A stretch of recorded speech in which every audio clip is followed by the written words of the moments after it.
Welcome to the channel everybody, I'm Meso here in Jesus Football, and today let's talk about Portugal versus Croatia. It will be the first knockout round for Portugal and Croatia in this, so far, amazing World Cup 2026. Before we start the video, let me know what you think about this World Cup, the quality of the matches, the vibes, the stadiums, the infrastructure, the fans, the refereeing, best goals, best keepers, wherever. Let me know your thoughts, leave a like and subscribe, and let's get into this. So Portugal, I think it's favorite to beat Croatia, not by a very big margin. Croatia has shown that they can still do business. They're not as good as they were before. And Portugal, they are not as good as people expected to be. Even I'm from Portugal. I don't know if you can tell by my shirt, by my flag in the back. I'm from Portugal, Heróis do Mar, let's go. And I've been a bit disappointed with Portugal, mainly because of their attitude. And today we're going to talk about how both teams can play on the field and on their heads. Because I think if there is a place, if there's an area where Croatia can have an advantage, is in their mind. Because I watched their games versus England, and I watched a little bit of the games versus Ghana and Panama, and especially versus Ghana, they really showed strong mentality and perseverance. And if you think about it, and if you look closely to the games of Portugal, that's what they've been lacking. So that's the area where Croatia can really be ahead of Portugal. Nothing to do about tactical and individual approach of the players, set piece routines, nothing. It's just really in the mind, Croatia can be smarter. Also, their trainer, their manager, I mean, has been with that team for a very long time. A lot of those players have been together for a very long time, and they have a lot of experience and commitment. Where Portugal, they've been looking a bit weak mentally and emotionally, which is something that always happens. Like if you know Portugal, if you are Portuguese, we know que nós andamos sempre com as calças na mão. We always have our pants hold by our hands. That means we always shitting ourselves. We're always ready to go and take a shit. You know what I'm saying? That's what it means. And it's been like that for years, you know? Especially because after the last great generation of Portugal, Ronaldo has been carrying the team on his back, so we always been struggling a little bit. But now we have one of the best teams in the world. I still believe that. One of the best midfielders in the world. I still believe that. But things are just not working out. Because of the manager, because of the player's attitude, whatever it is, the things are not working out. And that's where Croatia can come in and be like, see, we don't need the best players in the world, we don't need the best midfield, we don't need the best left back, we don't need the great keeper. Just with our mentality, our team spirit, we can overcome things. So if Portugal wants to beat Croatia, they need to go into this match very sure of themselves. They need to have a plan, because a lot of people have been complaining about this aspect of Portugal game, is they don't have an identity. They try to counter-attack, they try to have possession, they try to play wide, they try to play through the middle, they try to do this, they try to do that.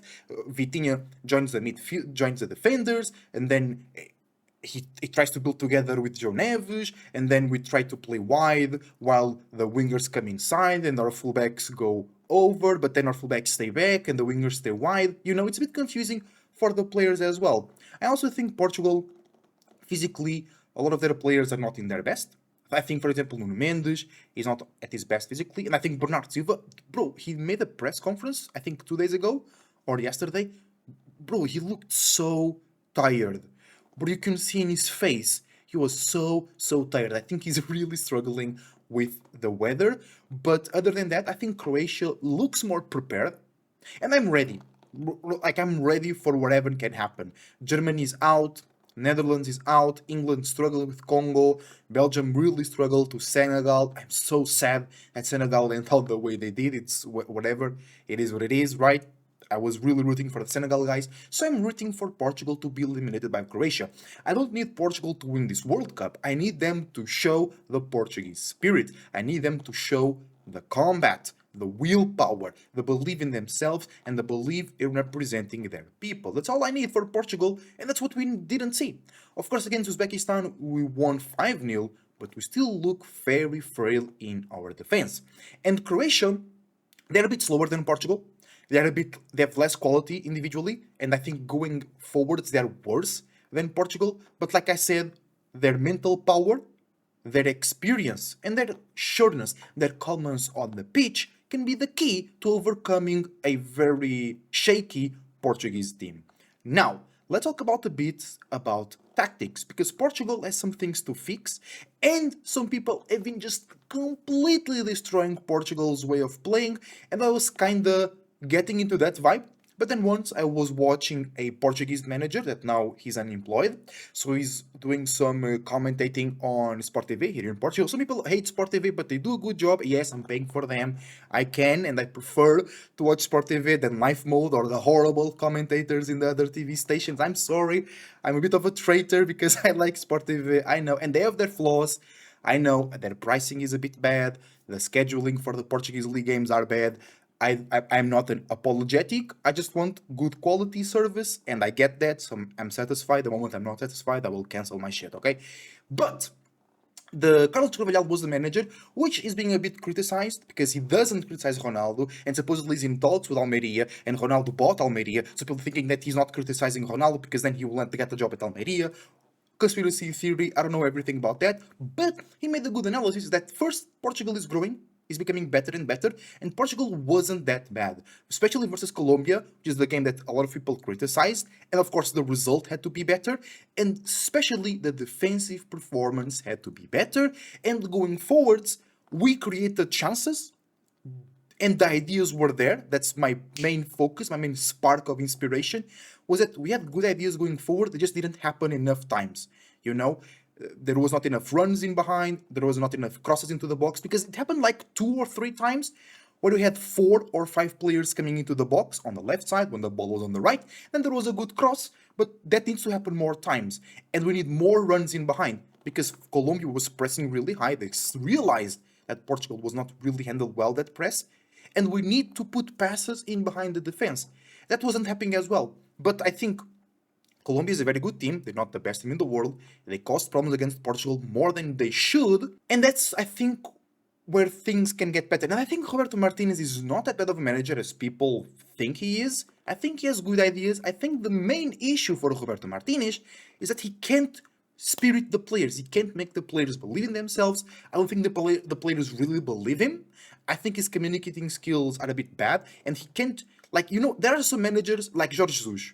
People really want Jorge Jesus into Portugal, and I kind of agree, because in these competitions of national teams, tactical prowess is a bit overestimated because you don't have a lot of time to work with the players. You don't have a lot of time to correct shit.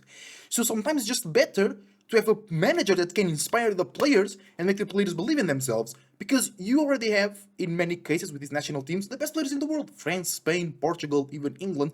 You have some of the best players in the world, and they are at the top clubs with top managers, so they know ball, they know tactics, right? So you just need to make them believe in themselves, believe in each other, trust in each other, and give them that fire. I think Roberto Martinez does everything but that. And I think it's the big problem for Portugal. That's why you see them with low intensity, you see them with low energy, low creativity, because they don't believe. They don't believe in themselves, they don't believe in the manager, they don't believe in the idea, they don't trust themselves. Like yesterday, we saw even the Belgian players talking shit with each other, beefing with each other, but then they overcame it and they became really, really good. So, what Portugal can really improve, first and foremost, is their mentality. I don't know if they will do that in time. I don't know if Roberto Martinez is even caring about that. Hey, you can hire me as a mental manager. I'll do great, bro. I'll make sure those guys will be running and eating grass, you know what I'm saying? But other than that, I think Portugal is not doing that bad. They're controlling the matches, they're having possession. I just think also in the midfield can be more communication and more chemistry. And I think that if we're going to use the wingers we've been using, they need to make more runs in behind. Because there are a lot of things that are almost working. And that's why it makes Portuguese people frustrated, because Portuguese people are very emotional, who kind of like South America from Europe, more than Spaniards. And the thing is, it's almost working. We can see the signs, we can see the idea, but then it doesn't happen. Or it happens like once.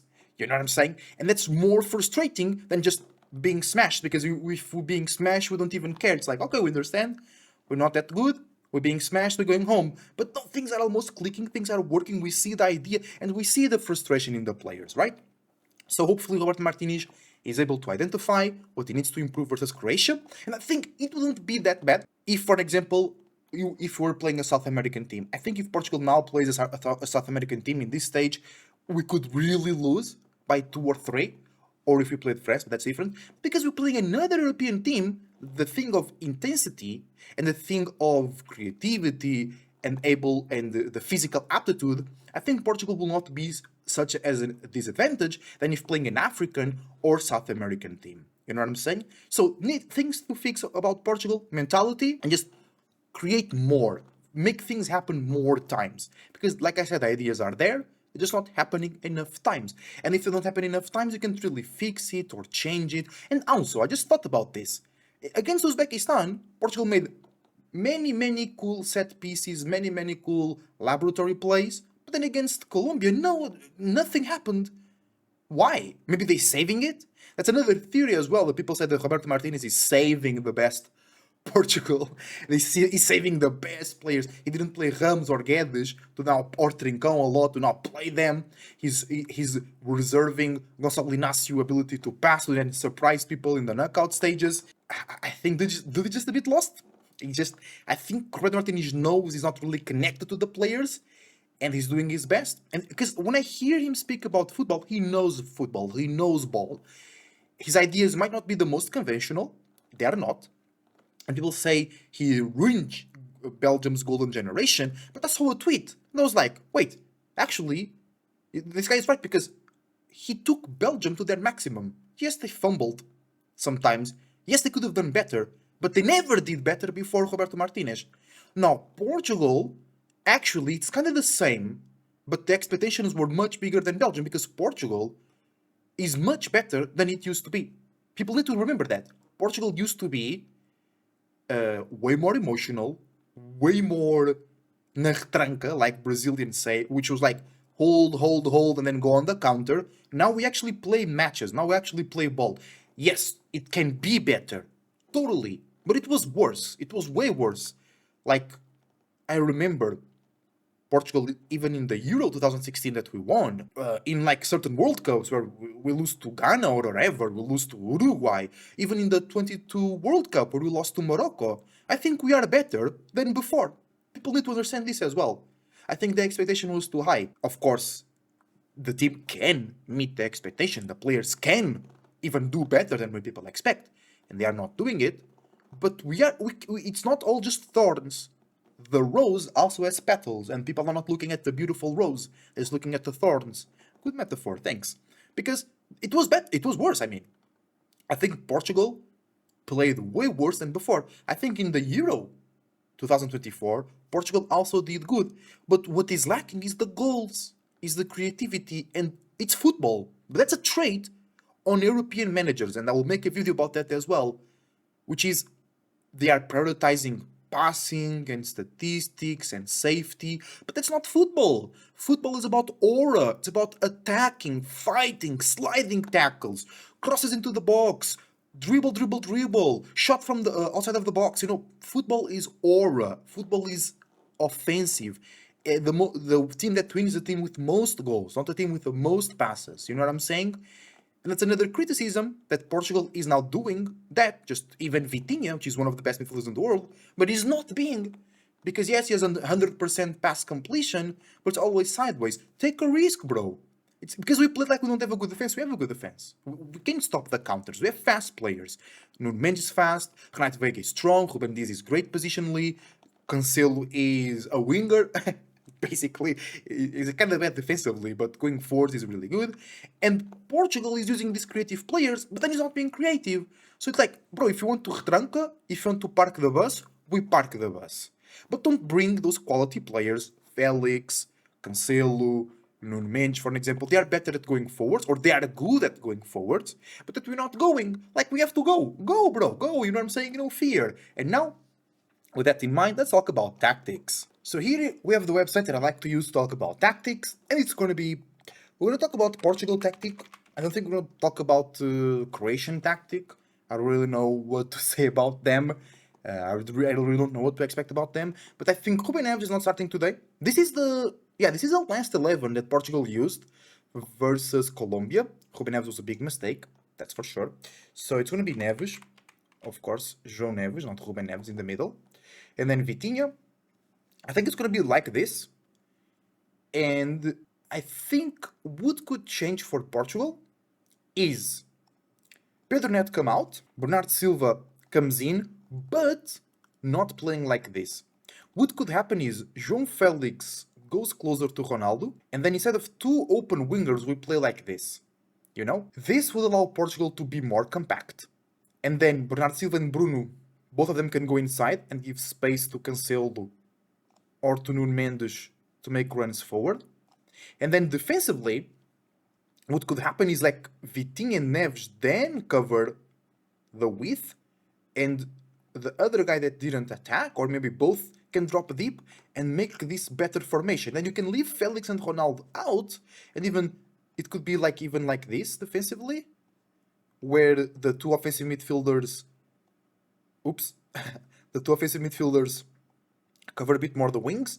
Because one problem that happened Because one problem that has been happening with Portugal is that, yes, Ronaldo doesn't defend well, Felix doesn't defend well, but we don't really need all the team to defend. It's better if that happens, of course, but we don't need to. What has been happening is lack of intensity, lack of press, when it's time to defend. So when the ball reaches those areas in the middle, and sometimes like Felix and Ronaldo stay up, and we have Vitinha and Neves ready to defend, they don't like press, or even sometimes Bruno can press the guy with the ball to then help the team reposition better, or to help the team just defend better, but he doesn't press, so then you have like the enemy team comes in, and then the midfield is just bypassed.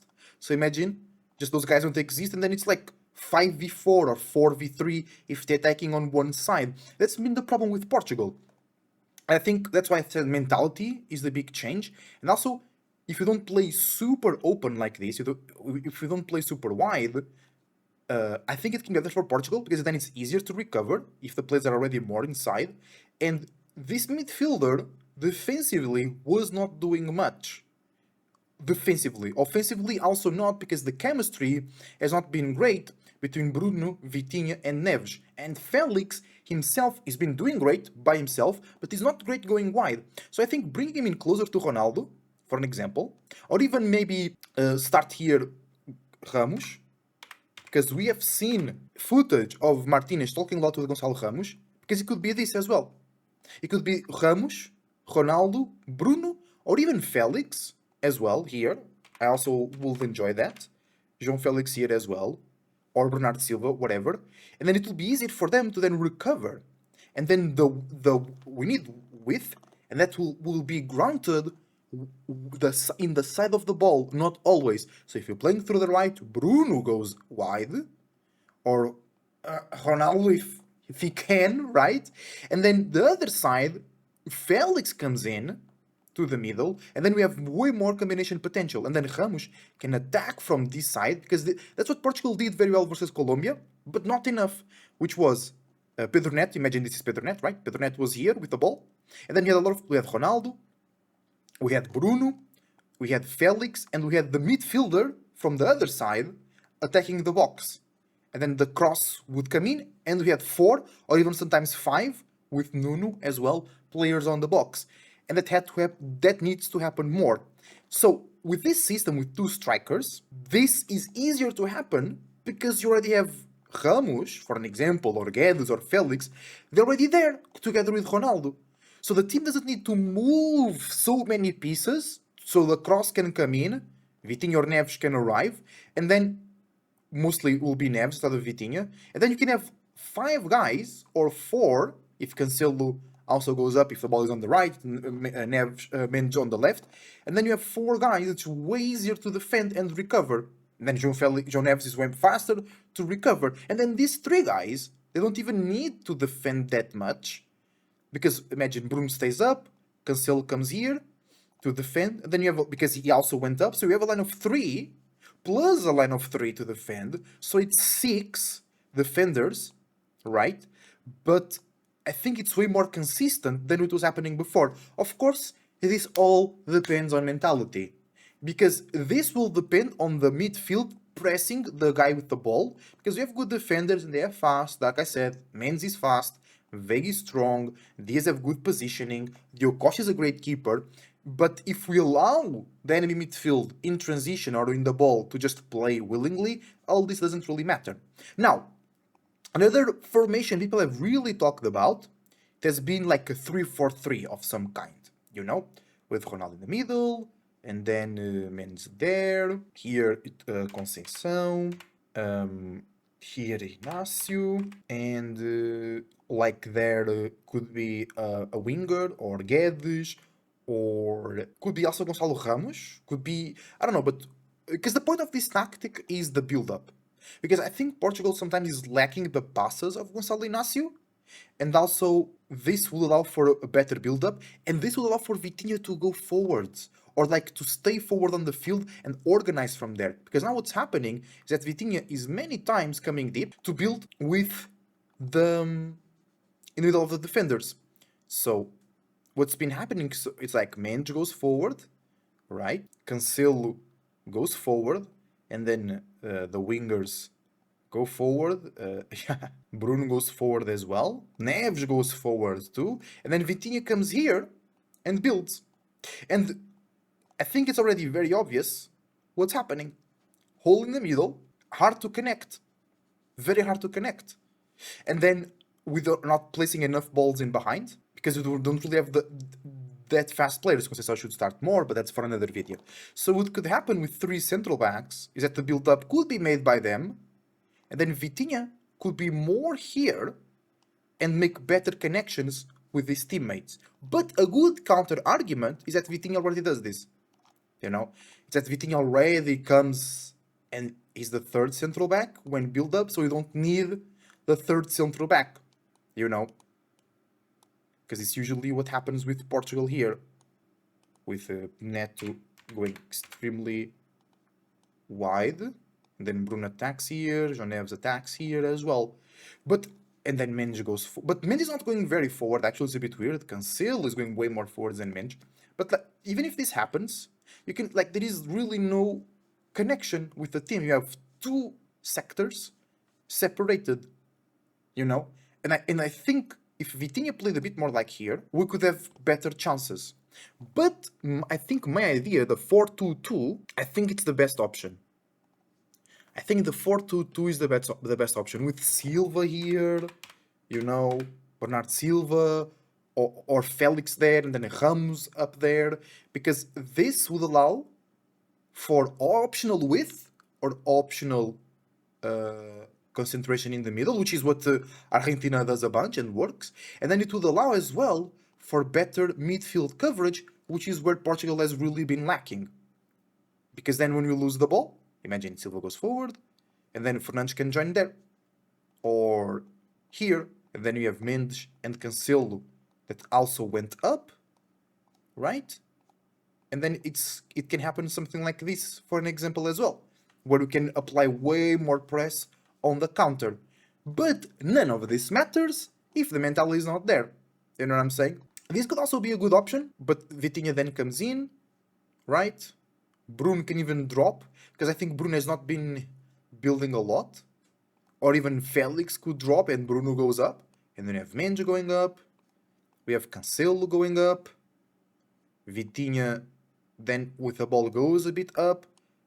Felix and Silva attack. But João Neves has also been attacking a lot. But once again, you can see like the team is very separated when this happens a lot. Because João Neves, he really likes to go forward. Right? And I think Vitinha can, him or like somebody else come closer. Like even like this. This could happen as well. You know what I'm saying? And I think that's what Portugal needs is more chemistry, more connection, you know? Let me know what you think. What's the best tactic for Portugal today? I will play this 4-2-2, you know, which will give more versatility, more options going forwards and defending, actually. Because I've actually been really enjoying João Felix, but it's not great at going wide. And Portugal is struggling with wingers. I think Rafael Leão is great after the 60-minute mark. Conceição is great, but he's not being used. Trincão is great, but he's not being used. So if you want to make the best of Felix, he's here, because then he can go wide or inside, because Ramos then can be, or Ronaldo on the other side, can give that connection on the side. And then Felix comes inside, Bruno can also come inside and make connections. I think this could work better, but is the team ready for this? I don't know. Is the mentality there? I don't know, And I hope we win today. But I'm also ready for an early elimination because the mentality has just not been there, Because also, we kind of been playing like this as well. I think this has not been working. Well, Vitinha comes here, Neves and Bruno go there. Felix is a lot of times forced to go inside. And then this is happening, which is not bad, but once again, the team is separated. We need more connection, we need more link up. And I think 4-2-2 could really help on that. Let me know what you think in the comments down below. Leave a like and subscribe. Força Portugal, we can win. Just need the mentality. Let's get it.